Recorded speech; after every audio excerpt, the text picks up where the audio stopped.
الف لام را، یہ ایک پر نور کتاب ہے، اس کو ہم نے تم پر اس لیے نازل کیا ہے کہ تم لوگوں کو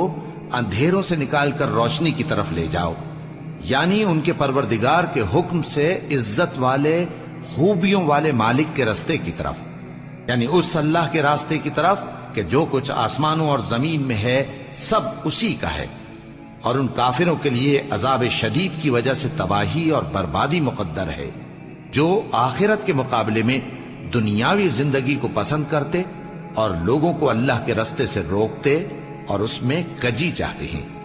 یہ لوگ بڑے دور کی گمراہی میں ہیں، اور ہم نے کوئی پیغمبر نہیں بھیجا مگر وہ اپنی قوم کی زبان بولتا تھا تاکہ انہیں احکام الہی کھول کھول کر بتا دے۔ پھر اللہ جسے چاہتا ہے گمراہ رہنے دیتا ہے اور جسے چاہتا ہے ہدایت دیتا ہے، اور وہ غالب ہے، حکمت والا ہے۔